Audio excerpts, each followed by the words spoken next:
Now, Grant, you were talking about this in the previous segment where this 3-game stretch is the biggest and toughest on Ohio State's schedule, and the final leg of it is Oregon at home.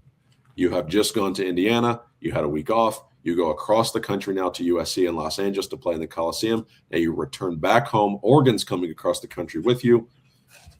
You host the Ducks. Not won the last 2 regular season matchups. When you see this game, Dante Moore is quarterback for Oregon, arguably the top quarterback in the country. Oregon's defensive line could be the best overall D-line unit in college football. That is going to be a key. Then you're going to see guys like Evan Stewart back on this team. There is a lot of talent for the Ducks. This is the year that they were building toward to win a national championship. Dan Lanning has done a good job, but Dan Lanning has not been able to win the biggest games on the biggest stages where it counts, and that's been later into the postseason. They have beaten Ohio State in the regular season. They lost to Indiana in the regular season last year.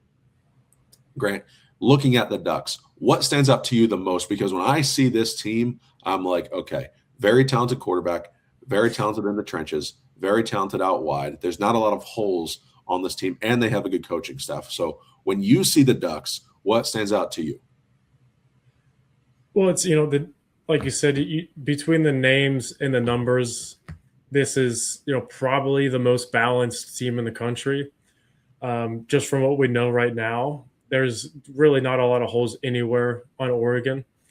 On defense, they were middle of the road, on third down situations, and they didn't force a lot of negative plays. But other than that, you look at every kind of metric. This team has potential and talent all over the board. And Dan Lanning, it is what it is. He's a master motivator.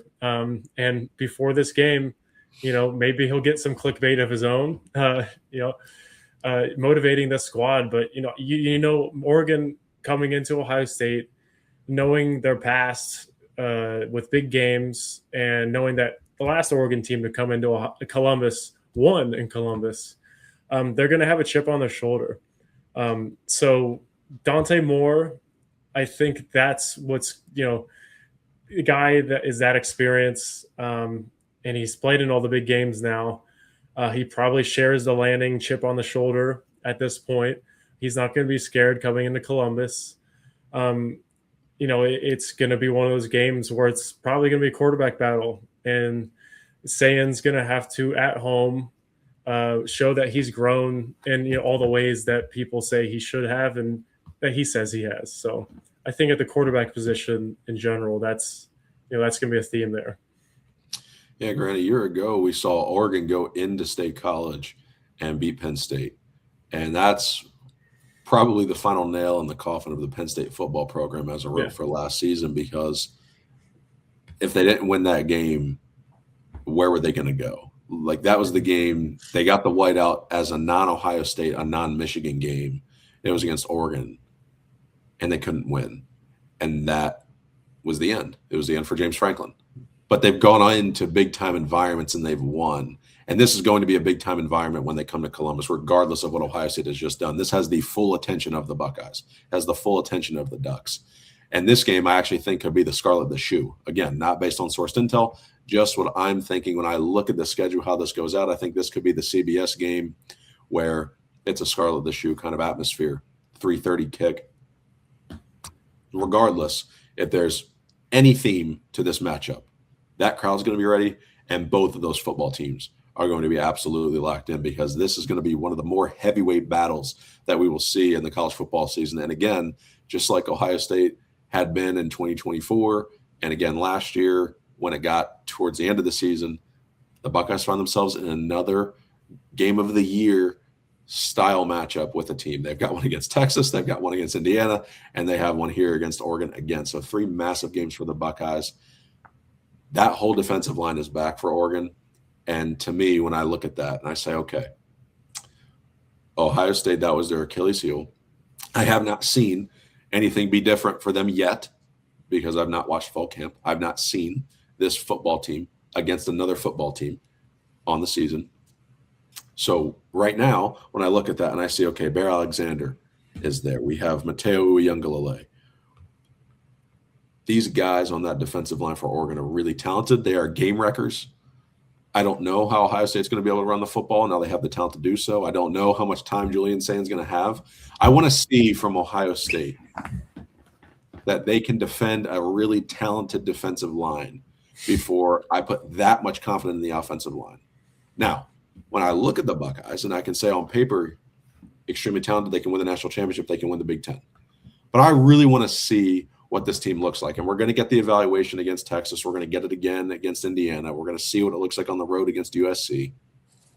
But this Oregon game for me is the big one for the offensive line and the defensive line. I know I just said that about Indiana, where that's the game that the offensive line circled because that's their get right game because they know why they lost the Big Ten championship, and it was because of the offensive line. But to me, as someone who's analyzing this, I want to see Ohio State's offensive line against Oregon's defensive line because Indiana's defensive line is not going to be as good as it was a year ago.